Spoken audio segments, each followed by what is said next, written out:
श्री भक्तमाल में भक्ति से भगवान जी को वश में करने वाले भक्त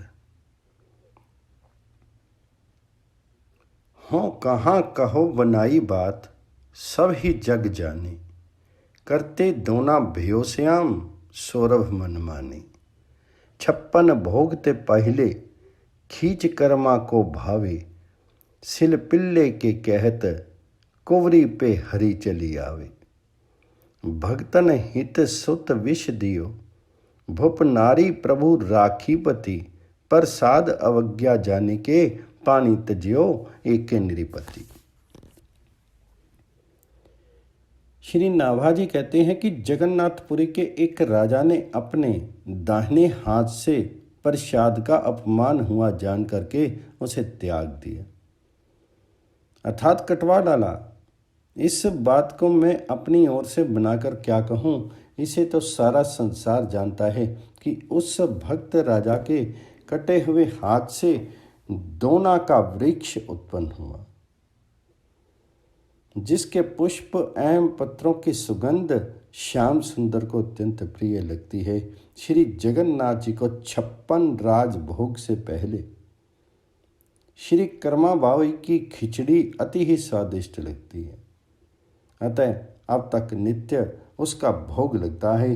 हे सिलपिल्ले प्रभु, ऐसा कहते ही दोनों कन्याओं के पास भगवान चले आए। दो राजरानियों ने भक्तों के लिए अपने अपने पुत्रों को विष दिया। प्रभु ने उन रानियों की लज्जा रखी, उनके पुत्रों को जीवित किया।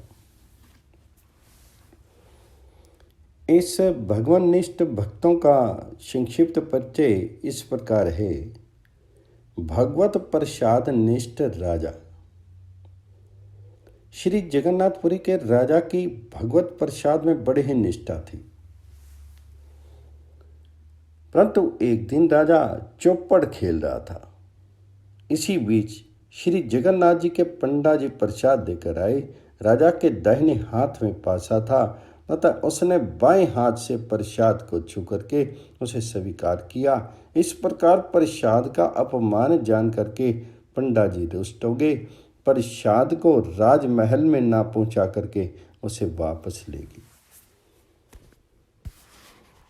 चौपड़ खेल करके राजा उठे और अपने महल में गए। वहां उन्होंने नई बात सुनी कि मेरे अपराध के कारण अब मेरे पास प्रसाद कभी नहीं आएगा। राजा ने अपना अपराध स्वीकार कर अन्न जल त्याग दिया। उसने मन में विचारा कि जिस दाहिने हाथ ने प्रसाद का अपमान किया है उसे मैं अभी काट डालूंगा। ये मेरी सच्ची प्रतिज्ञा है। ब्राह्मणों की सम्मति लेना उचित समझ करके राजा ने उन्हें बुला करके पूछा, यदि कोई भगवान जी के प्रसाद का अपमान करे तो चाहे वह कोई अपना प्रिय अंग ही क्यों ना हो, उसका त्याग करना उचित है या नहीं? तो ब्राह्मणों ने उत्तर दिया, राजन, अपराधी का तो सर्वथा त्याग ही उचित है। राजा ने अपने मन में हाथ कटाना निश्चित कर लिया, परंतु मेरे हाथ को अब कौन काटे, ये सोच करके मौन और अत्यंत खिन्न हो गया। राजा को उदास देख करके मंत्री ने उदासी का कारण पूछा। राजा ने कहा, नित्य रात के समय एक प्रेत आता है और वह मुझे दिखाई भी देता है। कमरे की खिड़की में हाथ डाल करके वह बड़ा शोर करता है। उसी के भय से मैं दुखी हूँ। तब मंत्री ने कहा, आज मैं आपके पलंग के पास सोऊंगा और आप अपने को दूसरी जगह छिपा कर रखिए। जब वह प्रेत झरोखे में हाथ डाल करके शोर मचाएगा तभी मैं उसका हाथ काट डालूंगा। सुन करके राजा ने कहा, बहुत अच्छा, ऐसा ही करो। रात होने पर मंत्री जी के पहरा देते समय राजा ने अपने पलंग से उठ करके झरोखे में हाथ डाल करके शोर मचाया। मंत्री ने उसे प्रेत का हाथ समझ करके तलवार से काट डाला।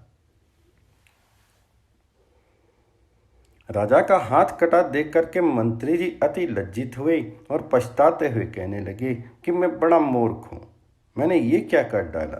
राजा ने कहा, तुम निर्दोष हो, मैं ही प्रेत था क्योंकि मैंने प्रभु से बिगाड़ किया था।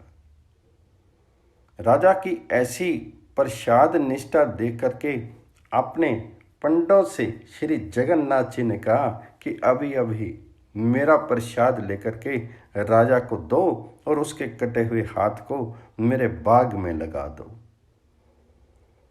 राजा की आज्ञा के अनुसार पंडे लोग प्रसाद को लेकर के दौड़े। उन्हें आते देख करके राजा आगे आकर के मिले। दोनों हाथों को फैला करके प्रसाद लेते समय राजा का कटा हुआ हाथ पूरा निकल आया, जैसा था वैसा ही हो गया। राजा ने प्रसाद को मस्तक और हृदय से लगाया। भगवत कृपा का अनुभव करके बड़ा भारी सुख पाया। पंडे लोग राजा का कटा हुआ वह हाथ ले आए, उसे बाग में लगा दिया गया। उससे दोना के वृक्ष हो गए। उसके पत्र पुष्प नित्य ही जगन्नाथ जी के श्री अंग पर चढ़ते हैं। उसकी सुगंध भगवान जी को बहुत प्रिय लगती है। श्री प्रियादास जी पुरी नरेश की इस प्रसाद निष्ठा का अपने कविताओं में इस प्रकार वर्णन करते हैं। प्रसाद की अवज्ञा ते तजियो नृप कर एक, कर के विवेक सुनी जैसे बात भई है। खेले भूप चौपरी को आयो प्रभु, भुक्त शेष दाहिने में पासे बाय छुयो मति गई है। ले गे रियाय के फिराए महादुख पाए, उठ्यो नर देव ग्रह गयो सुनी नहीं है। लियो अनसन हाथ तजो याही छन, तब सांची मेरो पन बोली विप्र पूछी लाई है। कटे काटे हाथ कौन मेरो, रह्यो गही मौन बात याते। पूछत सचेव कथा विथा सो विचारिए, आवे एक प्रेत मुँह दिखाई नित देत। निसी डारी के झरोखा कर सोर करे भारी। सौंढिक आई रहो आपो को छिपाई जब, डारे पानी आनी तब ही सुकाटी डारिये। कहीं क्री नृप भले चौकी देत, मैं घुमायो भूप डारे उठी आई छेत। नियारे की वारी देखी के लजानो कहा कियो मैं अजानो। निप कही प्रेत मानी यही हरि सो बिगारिये। कही जगन्नाथ दे ले प्रसाद जावो वहाँ, लवावो हाथ बोवो बाग सोई उर्धारिये। चले तहाँ भाई भूप आज्ञो मिलियो आई, हाथ निस्यो निकस्यो लगाई। हिये भयो सुख भारिये, ल्याए कर फूल ताके भले फूल दोना के। जो नित्य ही चढ़त अंग गंध हरि प्यारिये। श्री भक्तमाल में भक्ति से भगवान जी को वश में करने वाले भक्त में श्री कर्माबाई जी। श्री कर्मा जी नाम की एक भगवत भक्त देवी श्री पुरुषोत्तमपुरी में रहती थी। इन्हें वात्सल्य भक्ति अत्यंत प्रिय थी। ये प्रतिदिन नियम पूर्वक प्रातःकाल स्नान आदि किए बिना ही खिचड़ी तैयार करती और भगवान जी को अर्पित करती। प्रेम के वश रहने वाले श्री जगन्नाथ जी प्रतिदिन सुघर सलोने बालक के वेश में आकर के श्री कर्मा जी की गोद में बैठ करके खिचड़ी खा जाते। श्री कर्मा जी सदैव चिंतित रहा करती थी कि बच्चे के भोजन में कभी भी विलंब ना हो जाए। इसी कारण वह किसी भी विधि विधान के पचड़े में ना पड़ करके अत्यंत प्रेम से सवेरे ही खिचड़ी तैयार कर लेती थी। एक दिन की बात है, श्री कर्मा जी के पास एक साधु आई। उन्होंने अपवित्रता के साथ खिचड़ी तैयार करके भगवान जी को अर्पण करते देखा। घबरा करके उन्होंने श्री कर्मा जी को पवित्रता के लिए स्नान आदि की विधियां बता दी। भक्तिमती श्री कर्मा जी ने दूसरे दिन वैसा ही किया, पर इस प्रकार खिचड़ी तैयार करते उन्हें देर हो गई। उस समय उनका हृदय रो उठा, मेरा प्यारा श्याम सुंदर भूख से छटपटा रहा होगा। श्री कर्मा जी ने दुखी मन से श्याम सुंदर को खिचड़ी खिलाई। इसी समय मंदिर में अनेकानेक घृत में पकवान निवेदित करने के लिए पुजारी ने प्रभु का आवाहन किया। प्रभु जूठे मुंह ही वहां चले गए। पुजारी चकित हो गया। उसने देखा उस दिन भगवान जी के मुखार विंद में खिचड़ी लगी। पुजारी जी भक्त था, उसका हृदय क्रंदन करने लगा। उसने अत्यंत कातर होकर के प्रभु जी से असली बात जानने की प्रार्थना की। उत्तर मिला, नित्य प्रति प्रातः काल में कर्मा बाई के पास खिचड़ी खाने जाता हूँ। उसकी खिचड़ी मुझे बहुत मधुर और प्रिय लगती है, पर आज एक साधु ने जाकर उन्हें स्नान आदि की विधियां बता दी, इसलिए खिचड़ी बनने में देर होगी, जिससे मुझे क्षुधा का कष्ट हुआ। शीघ्रता में जूठे मुंह जाना पड़ा। भगवान जी की आज्ञा के अनुसार पुजारी ने उस साधु को ढूंढ करके प्रभु की सारी बातें सुना दी। साधु घबराया हुआ श्री कर्मा जी के पास जाकर बोला, आप पूर्व की ही तरह प्रतिदिन सवेरे ही खिचड़ी बना करके प्रभु को निवेदन कर दिया करो। आपके लिए किसी नियम की आवश्यकता नहीं है। श्री कर्मा जी उसी तरह प्रतिदिन सवेरे भगवान जी को खिचड़ी लगाने लगी, भोग खिचड़ी खिलाने लगी। श्री कर्मा जी परमात्मा के पवित्र और आनंदमय धाम में चली गई, पर उनके प्रेम की गाथा आज ही विद्यमान है। श्री जगन्नाथ जी के मंदिर में आज ही प्रतिदिन प्रातःकाल खिचड़ी का भोग लगाया जाता है। श्री प्रियादास जी श्री कर्मा बाई की प्रेममय भक्ति का अपने कविताओं में इस प्रकार वर्णन करते हैं। होती एक बाई ताको कर्मा सुनाम जानी, बिना रीति भांति भोग खिचड़ी लगा वहीं। जगन्नाथ देव अपु भोजन करत नीके, जिते लगे भोग तामे ये अति भाव ही। गयो तहाँ साधु मानी बड़ो अपराध करे, बरे बहु श्वास सदाचार ले सिखावहीं। भइयो अबार देखे खोली के किवार जोपे, जूठन लगी है मुख धोए बिनु आवही। पूछी प्रभु भयो कहाँ कहियो प्रगट खोली, बोल ही न आवे हमें देखी नई रीति है। कर्मा सुनाम एक खिचड़ी खवावे मोही, मैं हूँ नित पाऊं जाई जानी साची प्रीति है।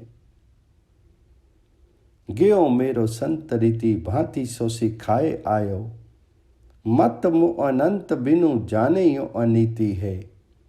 कही वही साधु सो, जो साधु आवो वही बात जाके सिखाई ही आई बड़ी भीति है।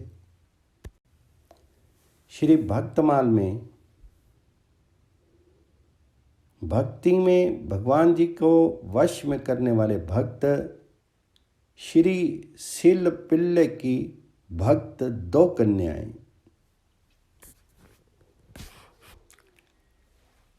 ठाकुर श्री सिल पिल्ले जी की दो भक्त थी। इनमें एक तो राजा की कन्या थी और दूसरी एक जमींदार की। एक दिन इनके घर में श्री गुरुजी महाराज पधारे और जब वे शालग्राम भगवान जी की सेवा करने लगे, तब उसे देख करके ये दोनों उनके समीप जाकर के बैठ गई। सेवा दर्शन और प्रसाद ग्रहण करके इनके मन में भी सेवा करने की उत्कंठा हुई। इन्होंने ललचा करके कहा कि हम भी सुकुमार श्याम सुंदर की पूजा किया करेंगी। हमें आप ठाकुर जी की मूर्ति दे दीजिए। श्री गुरु जी ने इन्हें बच्चा परंतु सच्चा प्रेमी जान करके दोनों को एक एक पत्थर का टुकड़ा दे दिया। जब इन्होंने ठाकुर जी का नाम पूछा तो कह दिया कि इनका नाम सिलपिल्ले है और तुम अपना मन लगा करके नित्य इनकी सेवा किया करना।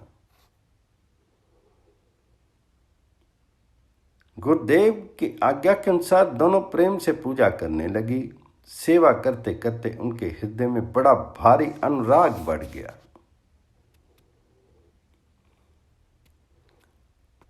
सिलपिल्ले भक्ता उभे बोई सोई कथा, सुनो एक नृप सुता एक सुता जमींदार की। आई गुरु घर देखी सेवा डिंग बैठी जाई कहीं, ललचाई पूजा कीजे सुकुमार की। दियो सिला टोक लेके नाम कहीं दियो वहीं, कीजिए लगाई मन मति भव पार की। करत करत अनुराग बड़ी गेयो भारी बड़ी, ये विचित्र रीति यही शोभा सार की। जमींदार कन्या की कथा इस प्रकार है। श्रद्धा विश्वास पूर्वक अनन्य भाव से अपने इष्ट देव के पाद पद्मों में हृदय की आसक्ति को ही भक्ति कहते हैं। श्रद्धा का ये भाव मूर्ति के माध्यम से भक्त अपने आराध्य तक पहुंचाता है और उस भक्ति सूत्र से बंधे होने के कारण भक्त के आवाहन पर भगवान अपने वैकुंठ लोक को छोड़ करके उस तक पहुंच जाते हैं। यहाँ एक जमींदार कन्या के प्रेम की इस दिव्यता का वर्णन है। बहुत पहले की बात है। एक जमींदार के 2 पुत्र और एक कन्या थी। एक बार जमींदार के यहाँ उनके श्री गुरु जी महाराज आए। जमींदार ने उनका बड़ा ही स्वागत सत्कार किया। जब गुरु जी श्री शालग्राम भगवान जी की सेवा करने लगे तो जमींदार का पूरा परिवार वहां आकर बैठा। बाल सुलभतावश जमींदार की कन्या को शालग्राम भगवान जी की सेवा देख बड़ा आनंद आया और उसने गुरु जी महाराज से ठाकुर जी की एक मूर्ति के लिए निवेदन किया कि मुझे भी सेवा के लिए दे दीजिए। पहले तो गुरु जी ने मना किया, पर बाल हट दे करके एक पत्थर का टुकड़ा दे दिया।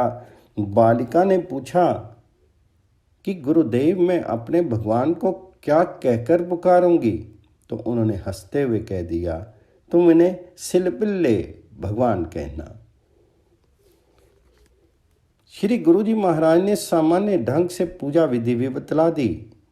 अब वह जमींदार कन्या नित्य बड़े ही प्रेम और भक्ति भाव से अपने सिलपिल्ले भगवान जी की सेवा पूजा करने लगी।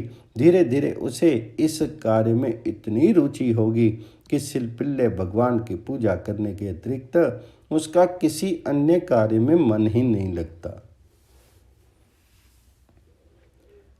भगवान को भी उसकी सेवा पूजा में बहुत आनंद आता, क्योंकि उन्हें तो केवल हृदय का शुद्ध भाव ही चाहिए। वे उस पत्थर के टुकड़े की गई पूजा को अपनी पूजा स्वीकार कर लेते थे। कालांतर में जब जमींदार की मृत्यु हो गई तो उसके दोनों पुत्र अलग अलग रहने लगे। जमींदार की पुत्री भी अपने एक भाई के साथ रहने लगी। उन दोनों भाइयों में वैर द्वेष इतना बड़ा कि एक दिन छोटे वाले भाई ने बड़े भाई के घर पर कुछ लोगों को लेकर के आक्रमण कर दिया और उसका सारा धन लूट लिया। और तो और वे लोग अपनी बहन का ठाकुर बटुआ भी उठा लेगी, जिसे वह सिलपिल्ले भगवान जी को रखती थी। अब तो उसने सिलपिल्ले भगवान के विरह में अन्न जल का त्याग कर दिया। ये बात जब गांव वालों को पता चली तो उन लोगों ने जमींदार पुत्री को समझाया कि झगड़ा भाइयों का है। तुम्हारे लिए तो दोनों लोग एक जैसे ही हैं। तुम जाकर अपने भाई से अपना ठाकर बटुआ मांग लो। बड़े बुजुर्गों के इस तरह समझाने पर वह उस गांव में गई जहां दूसरा भाई रहता था। उसने भाई से अपने ठाकुर बटुआ की मांग की और कहा कि मैं अपना सिल पिल्ले भगवान की सेवा पूजा के बिना अन्न जल नहीं ग्रहण करूंगी और अपने प्राण त्याग दूंगी। ये सुनते ही भाई ने कहा, तुम घर में जाओ, वहाँ सभी ठाकुर जी एक ही स्थान पर विराजमान हैं। तुम अपने सिलपिल्ले भगवान को पहचान करके ले जाओ। भाई के पास ही एक व्यक्ति और बैठा हुआ था। उसने व्यंग करते हुए कहा कि यदि तुम्हारा अपने सिलपिल्ले भगवान से इतना ही प्रेम है तो अंदर जाने की क्या जरूरत है, उन्हें ही अपने पास बुला लो। अब तो उस जमींदार कन्या के नेत्र अश्रुपूर्ण हो गए। उसके प्रेम और भक्ति पर यह व्यंग था। उस समय उसके हृदय में ही भाव उत्पन्न हुए जो ग्राह ग्रसित गजेंद्र या दुशासन द्वारा अपमानित हो रही द्रौपदी के हृदय में उत्पन्न हुए थे। उसने प्रार्थना की कि प्रभु, मेरे प्रेम की लाज जा रही है, उसकी रक्षा करो। घट वासी भगवान उस अनन्य भक्ता से भला कैसे दूर रह सकते थे। उसकी पुकार हुई नहीं कि वे आकर के उसके हृदय से लग गए। ये अघटित घटना देख करके उस व्यक्ति के साथ साथ भाई भी आश्चर्यचकित हो गया। उसने क्षमा मांगते हुए बहन के चरणों में प्रणिपात किया कि हमारे धन्य भाग्य हैं कि तुझ जैसी भक्ता हमारी बहन है। मुझसे भूल हो गई। इतने दिन तो बड़े भाई के यहाँ रही, अब मेरे यहाँ रहे। जमींदार कन्या ने कहा, भाई मैं दोनों की बहन हूं, तो एक के यहाँ क्यों रहूं? तू भी बड़े भाई के ही साथ रह। अब छोटे भाई में साहस नहीं था कि वह बहन की बात का प्रतिकार करता। उसने बड़े भाई से भी क्षमा मांग ली और सब लोग साथ साथ रहने लगे। इस प्रकार भगवान जी ने अपनी भक्ति का अद्भुत प्रभाव दिखाया। श्री प्रियादास जी महाराज इस घटना को अपने कवितों में इस प्रकार वर्णन करते हैं। पाछिले कवित माझ दोहन की एक रीति, अब सुनो न्यारी न्यारी नीके मन दीजिए। जिमीदार सुता ताके भय उभे भाई रहे, आपुस में बैर गांव मार्यो सब छीजिए। तामे गई सेवा उन बड़ोई, क्लेश कियो जियो नाही, जात खान पान कैसे कीजिए। रहे समुझाए याही कछु न सुहाए, तब कहीं जाए ले आवो तेरे दो सम दीजिए।